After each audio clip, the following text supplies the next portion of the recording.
So since we have some time this afternoon, which we haven't had the last few days, I thought I'd take a few minutes to talk about a topic of equipment-related stuff, gear, here on the boat. Specifically today, some aspects of electricity on Silverheels, the generation and usage of. So, of course, the big change we made this year was building the whole arch contraption and adding the second 100-watt solar panel. And other than the fact that some of the stainless steel tubing, somewhat depressingly, is, showing bits of rust, which isn't that unusual for stainless steel. This all seems to be working out fine. So, as I mentioned earlier, we do sometimes use the tilting feature, and it does actually show noticeable differences in the electrical output of the panels.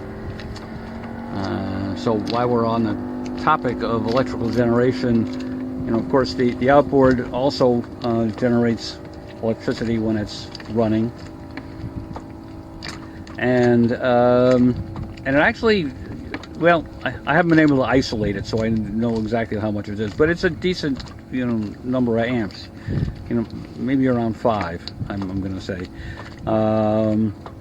So running the engine, we'll definitely charge the batteries as well. So in the lazarette, we have the solar charge controller. This is not the charge controller I put in for the initial installation. That one didn't work out so well. That was kind of a no-name unit, and what I found was it would fall into just doing a trickle charge when the batteries were nowhere near fully charged. It was very annoying. So I bought a brand name charger. This is the Midnight Brat, and it's working out much better in terms of actually taking the output from the panels and putting it into the batteries. The box on the left is a combination, is being used as a combination of a terminal block and a fuse panel. So I've got both the lines running from the charger to the, from the panels to the controller are fused, and the lines going from the controller to the batteries are also fused, which is handy, just in case something goes bad. But it's also handy because by pulling the fuses, I can disconnect one or the other, which sometimes I want to do. The outboard, by the way, does not go through this controller, and neither do the little small panels that General Boats puts on the Rhodes 22. Those are wired directly to the batteries. So, speaking of batteries, here are the two batteries, both installed under the settee. That was a whole project. There's a video on that from last fall. I didn't show all the connections completed.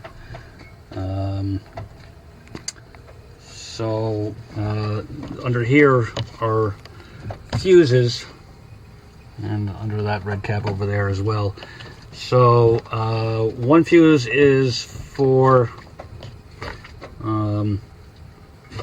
input from the outboard motor, and also from the small solar panel. I forget if this is port or starboard. The other is a fuse for the cable that runs into the house feed, and same idea over here. And this is the shunt for the battery monitor. So, and this tubing in the yellow caps on the battery is the automatic battery watering system, and that's been working out fine, although other than the initial fill in the spring, not much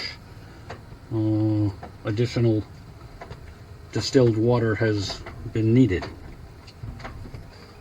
Oh, and I should mention that as I said in the project video, the reason for moving the second battery here next to the first battery on the port side of the boat is to try to correct a list to starboard, and that was mostly successful. I think there's just a little bit of list left. Maybe I could add some weight somewhere or remove some weight somewhere, I'm not sure. But actually it's probably affected just by my sitting on one side of the boat or the other. But if you just look at the boat sitting in the water, when I row up to it on its mooring, it looks level to me. So we'll call that a success. Now, of course, the reason for the 200 watt solar panels is mostly for the refrigerator. Oops. The refrigerator, of course, there's whole videos on this. It is working out well. It will keep ice pretty much. The lighting is really bad, but there's some ice, a few days old. But it won't really make ice. It doesn't get cold enough.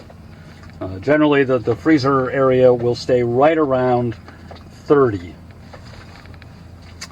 And the refrigerator compartment somewhat warmer than that, but according to my refrigerator thermometer, it's in the safe zone. Now, the model refrigerator unit that I chose uses what's called a holding plate inside the refrigerator compartment, which in addition to acting like an evaporator and getting cold, it has a kind of thermal mass to it, so it'll hold coldness. Now, in retrospect, that might not have been a good idea, and one of the reasons is that if you turn the refrigerator off and let it go to ambient temperature and then turn it back on, it takes at least overnight and maybe a full day to really get back into full running mode. And as a result of that, I basically leave it running all the time, even when I'm away from the boat.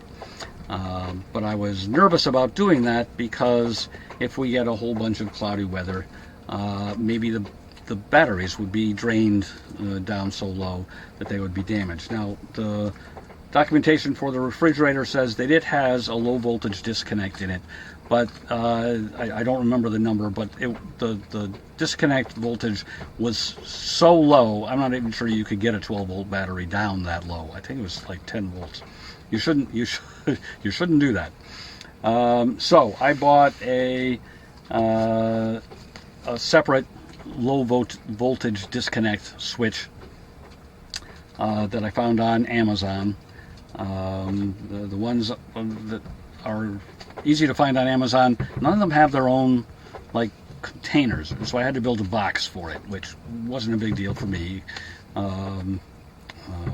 but other people might find it annoying. But I'll show you what that looks like. So on the left here, of course, is the battery control box itself, and the lights indicate that it's now, those lights are on. I don't know if that's obvious. It's running at full blast right at the moment. So this is the low voltage disconnect, and so that if I'm away from the boat and again we get cloudy weather or something else goes on and the voltage in the battery drops below a critical level, this will disconnect, and I've tested it. It does work.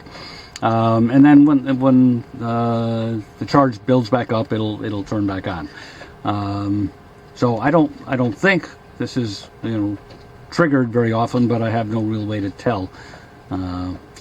So this has it has little dip switches in it, and there's a couple of different on-off voltages you can set. I can't recall, unfortunately, what it is I have it set to. Although initially I had it set to be too sensitive, and it cut off when the battery was basically full. So I had to knock it down from the most sensitive to the second most sensitive setting. And in some ways, the heart of the system is my Xantax Link Light battery monitor. So I look at this a lot, and it can tell us a lot of things. So starting on the left, it'll tell us the voltages, there if I hit it, both the main battery and the auxiliary battery, 13.8 and 13.8. Not surprising, because they're wired together. This middle switch has to do with amps and amp hours. We're currently putting into the system 3.4 amps net. And the refrigerator is running at this moment, so that's not too bad. And we're down 8.6 amp hours from a full charge. And the final button is a percentage number, and it reads 95.3. So the monitor really helps me keep track of what's actually going on. I fortunately have not had any sailing trips, since this whole thing this year, where I ran into a bunch of cloudy weather. So I can't say it's really been put to the test, but